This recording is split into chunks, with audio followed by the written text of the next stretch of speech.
Hey everybody, welcome to another video. Join me as we flip through this issue of Wargames Illustrated. This is Wargames Illustrated issue 434, February 2024. This is the Leningrad painting. Let me just double check.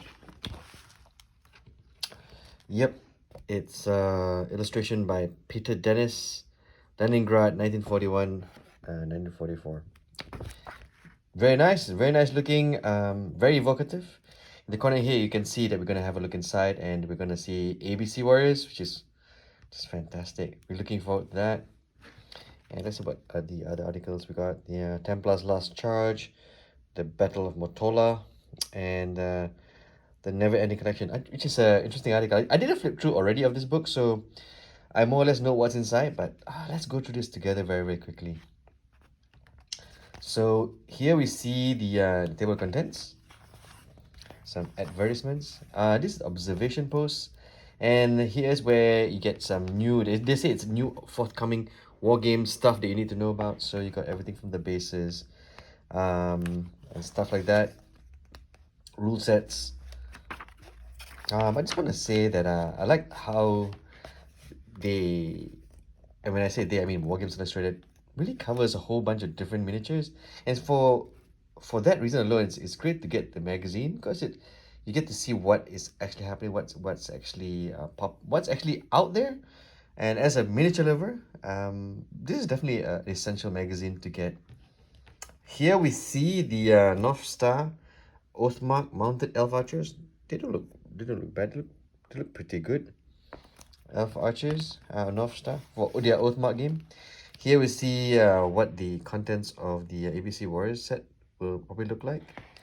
By the time this is out, it's probably out already. Then we've got the Judge Dredd set, Skytrax advertisements.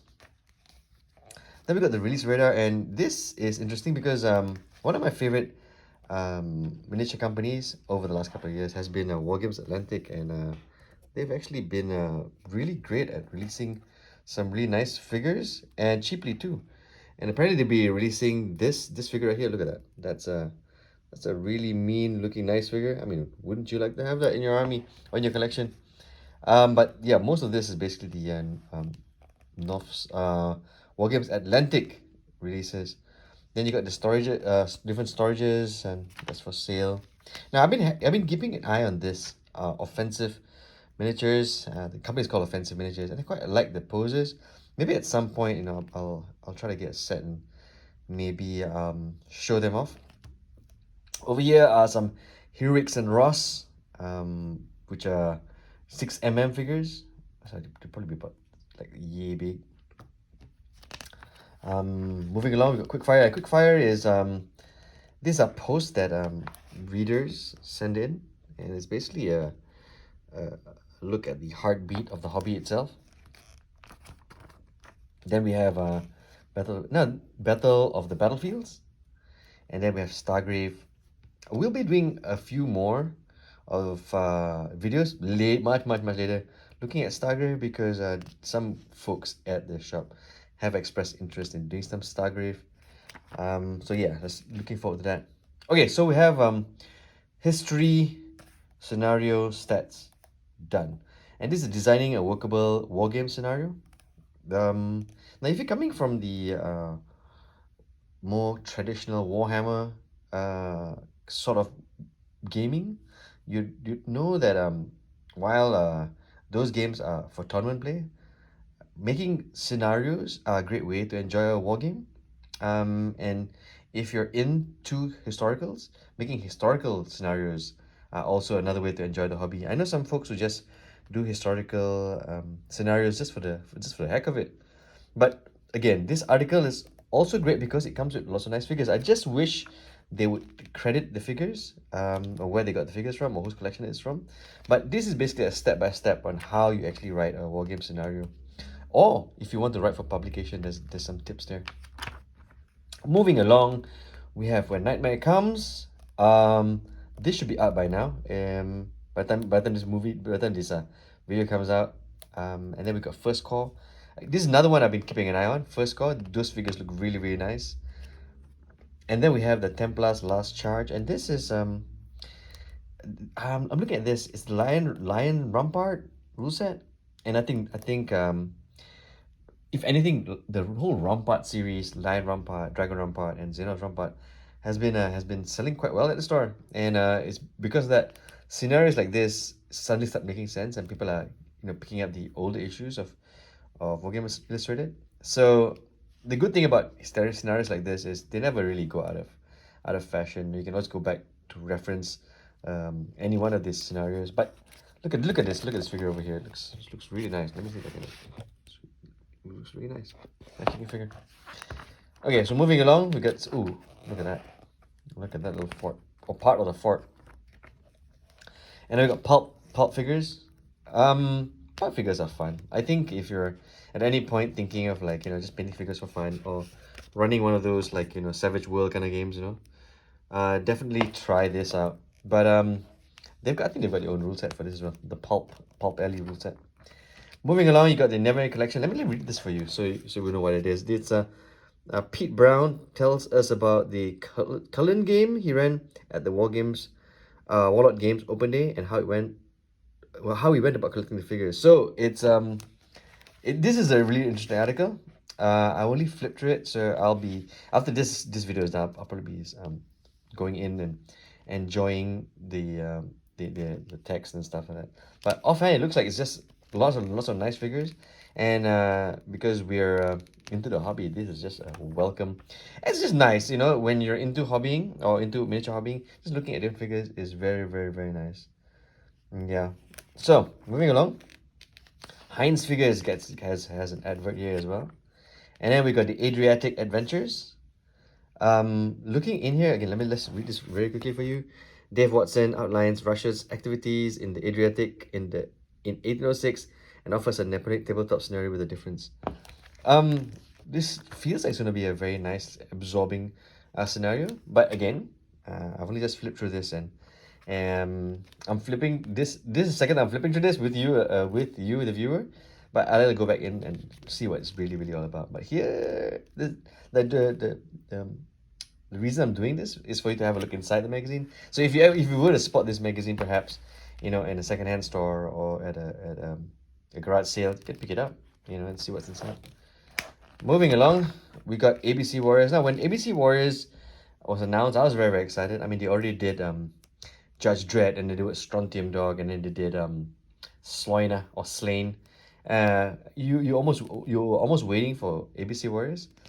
So yeah, so it's here, and as you can see, it does a rundown of the game, including the figures. It's always nice to have figures, like that, Deadlock. Hammerstein. Nice looking figures. And the game follows the same game. It's a narrative sort of war game, so it's more story based and less tournament based. Moving along, you got some Dixon munitions. I'm surprised Dixon is still around, to be honest. I should be featuring some Dixons or Two Dragons, as what we used to be called, at some point. Anyways, you got Gunfighter's Ball.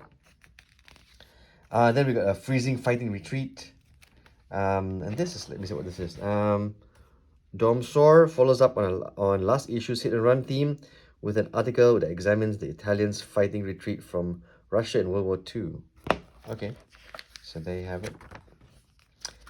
Oh man, the figures look really nice. I mean, let me look at this. Just very quickly, look at this. It's a very nice looking figures. Nice bits of terrain, nicely decorated. I like this, when I'm browsing a magazine, a Wargames magazine, you want to look at some really nice pictures, some really nice setups, which this magazine does really look quite well. Anyway, moving along, we got the advertisement for Achtung Panzer, and by the time this video comes out, I think it would already be out. Moving along, we got the Attack on Fort Galabad, and this is a one-day campaign guideline, which is interesting. Campaigns are always nice. Black Hat Miniatures has an advert. The 172 scale metal miniatures, who's by Tumbling Dice. Is it Tumbling Dice? Ooh, that's what, 25mm.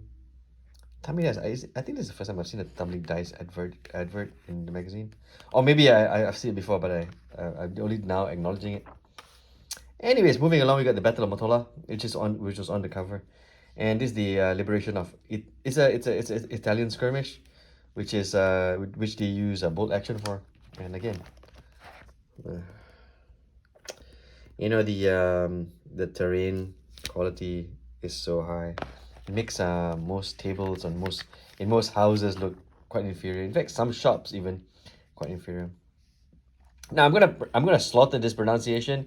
Wargaming Manzikert, and this is basically a full.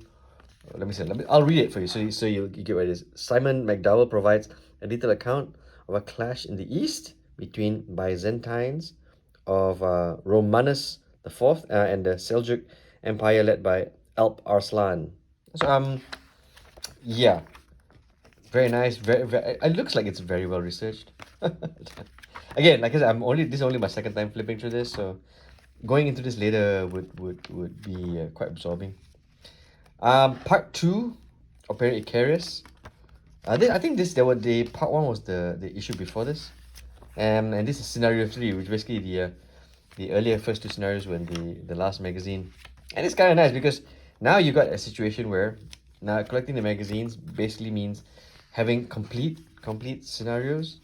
It's actually a very good tactic for sales, and it's a good way to like encourage people to just collect every issue. Then we got a ruckus in the Wii gaming room. Let me see. What's this? We are hosting various games of ruckus. Never mind the billhook. Small skirmish little brother at Wii Tower during its development. In this article, James presents highlights from some of the dramatic tabletop clashes so far. So this is more like a report or a review of all the games that they played. Again, look at the quality of the figures, man. It's really nice. Quality of the terrain. Very nice. If you are collecting miniatures or historical miniatures, Wargames Illustrated is definitely a miniature magazine I highly recommend you to get, because even if you were to flip this magazine 5-6 years from now, it will be just as good and just as absorbing. A little bit of terrain here, or modeling, and here's where you build an ACW signal tower. I think this is pencils. Yeah, it looks like pencils. Signal tower, and then you got Wargames Atlantic. Quaz War should be out by the time this video goes out, but we shall see. And that's pretty much the magazine. Ooh, Gripping Beast. Yeah, so this is a quick flip through of issue 434. Like I said, if you see this anywhere, go get it. I'm not so sure whether it will still be in the stores by the time this video comes out, but if you can find it, if you see it, go get it. As you've already seen what's inside. Looks like it's worthwhile. In fact, any issue of Wargames Illustrated is worthwhile to get, and I'll keep on flipping through these magazines simply because it's nice to talk about it in the open, or talk about it, not just inside your head, but to the camera perhaps. Yeah, so if you like videos like this, and I'll keep on doing videos like this. Yeah, so but again, show some encouragement with a like and subscribe, and these figures. Don't forget to enjoy painting these figures.